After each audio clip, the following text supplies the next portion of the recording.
Eh.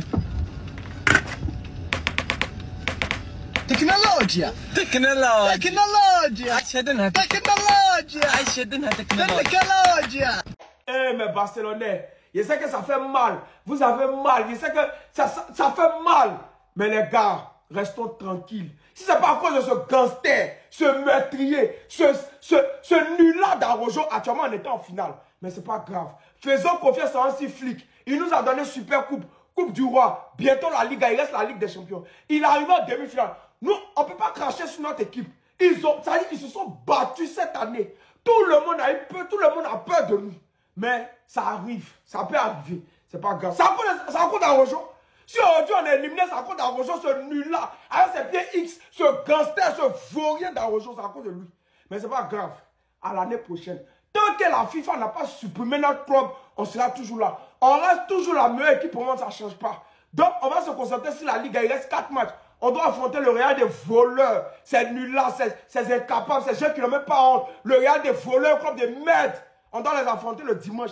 C'est eux, on attend. Eux-mêmes là, dimanche, ils vont voir. Mais restez toujours fidèles à votre club. On est le meilleur club, ça reste toujours le meilleur club. Donc, restez toujours fidèles, les gars. Les Barcelonais, je suis fier de vous. Je suis fier de la meilleure communauté. Ça, c'est la meilleure communauté du monde. Quand on parle de fidélité, de loyauté, c'est les Barcelonais. Les Barcelonais ont été compréhensifs. Ils ont accepté, malgré qu'il y a la douleur. C'est difficile. Je vous dis, c'est compliqué. Mais malgré ça, les Barcelonais ont accepté. Ça fait mal. On a accepté que nous jouons tout donné avec tout ce qui s'est passé. Mais le Barça va revenir plus fort parce que ça là, ce Barça là, c'est qu'un avant-goût. C'est même pas 10%. Parce que ces enfants-là, ils ont encore 17 ans. Ils ont encore 18 ans. Il y a d'autres qui ont encore 20 ans. Ils sont encore très jeunes. Ils vont grandir. Ils vont être matures. Et puis, en plus de ça, si le Barça, sincèrement, on arrive à recruter pour avoir un banc bien garni. Parce qu'on a vu que quand le banc est limité, c'est compliqué de remporter tout. Ça, vraiment, c'est... Super Coupe, championnat, Coupe du Roi, UEFA, c'est compliqué. Mais malgré ça, on a tout donné. Il n'y a aucune des compétitions où le Barça n'a pas fait des excellents matchs. Ça, c'est pas possible. Il n'y a pas une compétition, que ce soit la Coupe du Roi, la Super Coupe, le championnat, l'UEFA Champions League. Même quand on sort, c'est incroyable. On a vu les réactions. Vraiment. Il dit, des vrais spécialistes. Ce qui va nous faire mal, c'est qu'on ne va pas voir Yamal en finale. C'est ça seulement le mal. Et puis Yamal, il a marqué le monde du football à 17 ans déjà. Et puis d'autres seront surpris que Yamal perde ballon d'un coup. C'est vrai, il est sorti, mais il a marqué ce monde-là. Il a marqué cette demi-finale. Que ce soit la réaction des joueurs, des Haaland, des Guirassy, des Saka, des Henry, des Gallagher, etc. Eux tous, ils sont surpris. Même les joueurs d'Inter, Bastoni, etc. C'est incroyable. Non, moi, je suis fier de cette équipe et puis fier de cette communauté. J'espère que mes Barcelonais, et ça, c'est le travail de Flick, de pouvoir les remotiver pour leur dire, le 11 là, il y a un adversaire qui se cache souvent derrière ces trophées volés. C'est ça. Allons-y les attraper, allons-y les cueillir encore, comme d'habitude, pour finir avec le championnat. Et là, vraiment, c'est dimanche, je pense que le Barça, on sera vraiment en paix, on sera... Et le Goumet va quitter totalement. Merci encore mes Barcelonais. Merci à ma communauté. On reste toujours Barcelonais. Merci. Certes, on a perdu hier, mais vraiment, je tiens à remercier Hansi Flick pour tous les travaux, quoi. Parce qu'il a réussi à remettre le Barça à un niveau, mais je ne sais pas cette saison-là, quelle équipe va dire qu'elle n'a pas eu peur du Barça. Je ne sais pas. Real même, ils ont failli jouer la carte de la folie ici pour ne pas nous affronter. Hansi Flick, en une saison, il a réussi à virer Ancelotti, dinguerie.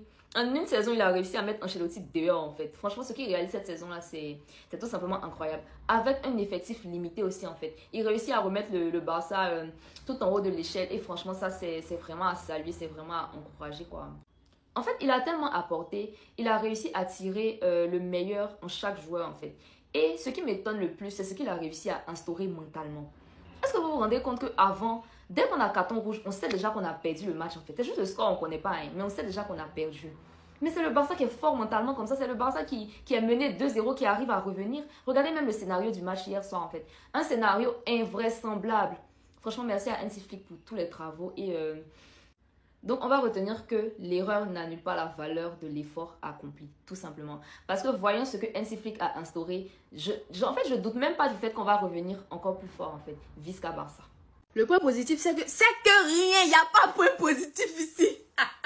Il n'y a pas point positif. Si on avait perdu sur le score 2-0 après la première mi-temps, ça allait pas me faire mal. J'allais me dire, on a été nuls, donc ça va. Mais on est revenu à 2 partout. On a même repris l'avantage en menant 3-2 à 3 minutes de la fin du match. Mais là, Hansi Flick ne savait pas. Il ne savait pas qu'il avait fait une grosse erreur en mettant l'ennemi. Ronald Araujo. Malheureusement, c'est encore lui le bouc émissaire, mais qu'est-ce que vous voulez? Qu'est-ce que vous voulez en fait? Excusez pour tout ce que je vais choquer, mais franchement, il est bête. C'est un bon défenseur, mais il est bête. Souvent, bien défendre, ça fait pas tout. Ça fait pas tout. Faut aussi réfléchir, penser un peu avec la tête. On voulait marquer l'histoire cette année en remportant un nouveau triplé. C'est fini. Mettez ça à la poubelle. C'est fini comme ça. Pas de Ligue des Champions, pas de triplés. Point. Il n'y a pas à faire de on arrive en demi-finale, rien, niet. L'une de mes plus grandes déceptions du jour, c'est quoi? C'est Olmo.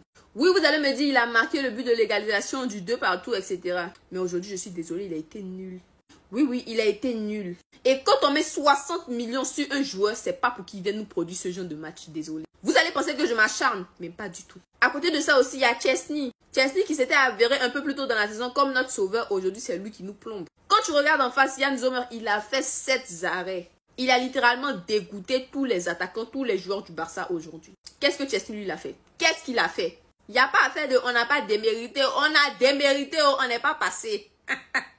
En temps normal, je serais en train de pleurer parce que ça me fait trop mal. Mais je suis tellement vaccinée avec ce club-là que ça me dit plus rien. J'espère juste que cette défaite-là va pas nous faire trop mal au moral et qu'on va les taper la racaille madrilène quand même pour prendre la Liga. Parce que si on perd la Liga aussi, c'est qu'on est les plus gros bouffons du 21e siècle. Merci, Vizca Barça. Vamos. Malgré l'élimination du FC Barcelone hier, Lamine Yamal aura mis tout le monde d'accord concernant le Ballon d'Or. Il y a même le métier El Chiringuito qui en a parlé, je vous montre ça juste après. Comme vous avez pu le voir dans la vidéo, après un match sensationnel de la part de Lamine Yamal, le gars il est rentré complètement déçu et triste. On l'a même vu complètement en larmes au coup de sifflet final. Même Marcus Thuram qui est venu le consoler. Et le plus fou c'est qu'hier, à la fin du match sur Instagram, il a promis au FC Barcelone de ramener la Ligue des Champions un jour. Voici ce qu'il a dit. Lamine Yamal promet de ramener la Ligue des Champions en Catalogne. Il dit, on a tout donné, cette année n'a pas pu être la bonne, mais nous reviendrons, n'ayez aucun doute Cullers. Il enchaîne en disant, nous ne nous arrêterons pas tant que nous ne laisserons pas ce club là où il le mérite, au plus haut point. Je tiendrai ma promesse et la ramènerai à Barcelone. Nous ne nous arrêterons pas avant de l'avoir obtenue. Attention Lamine, là c'est une grande promesse que tu tiens. Lionel Messi une fois avait tenu la même promesse, finalement il n'a pas pu faire ce qu'il a dit. Heureusement qu'avant cette promesse là, il avait déjà gagné. Cependant, malgré l'élimination du FC Barcelone, le nom de Lamine Yamal aura marqué cette compétition. Et il y a d'ailleurs le média Gazeta qui a sorti un article sur Lamine Yamal en disant, l'impression est qu'après Pelé, Diogo Maradona et Lionel Messi, nous assistons à la naissance du nouveau phénomène mondial. Ah oui, carrément. Et sur la chaîne du média El Chiringuito, ils ont dit ceci, le Barça ne sera pas en finale, le Barça ne pourra pas gagner la Ligue des Champions, mais Lamine Yamal mérite le Ballon d'Or. Clair et net, dites-moi en commentaire les amis, selon vous, qui mériterait de remporter ce Ballon d'Or là, si et seulement si le Paris Saint-Germain remporte la Ligue des Champions. Parce qu'il y a Ousmane Dembélé aussi qui est là. Vous pouvez tous dire la même chose si vous en avez envie. Moi personnellement les gars, j'en ai rien à faire. Et je pense exactement la même chose que Hansi Flick. Certaines décisions arbitrales ont été injustes. Je lui ai dit ce que je pensais, je ne le dis pas ici. Et Araujo qui dit il y a faute sur Martin. Et il rajoute l'arbitre a influencé le résultat, mais pas d'excuses, cette génération reviendra. Si vous êtes normalement constitué et que pour vous il n'y a pas faute, vous êtes des grands malades. Il tombe juste après ça, mais pour certains, c'est pas faute. Je l'ai vu en 4K devant ma télé. Gérard Martin ne va pas tomber pour rien. Il n'est pas fou, je pense. Quand tu sais que c'est cette action qui t'amène un but en fin de match, alors qu'à ce moment précis, tu étais en train de gagner, tu peux avoir que de la frustration. Tu peux avoir que de la frustration, tourner sur Twitter et regarder les replays plusieurs fois. Et dites-moi qu'il n'y a pas faute. Venez en face de moi, dites-moi qu'il n'y a pas faute. C'est que vous avez honte de rien. Dans le football, à quoi sert la VAR s'il peut encore y avoir des telles erreurs? La VAR sert à limiter ce genre d'erreurs. Mais comme on ne peut pas parler ici, vous allez juste m'insulter de pleureuse. Amusez-vous dans les commentaires, ça améliore mon référencement. C'est votre problème. C'est juste cruel ce qui s'est passé. Surtout que ça amène un but derrière, c'est cruel. C'est pathétique, c'est minable. Sinon vous les gars, vous en pensez quoi? Ramenez-le sur la personne, on s'ennuie. Merci, redescends là. Merci.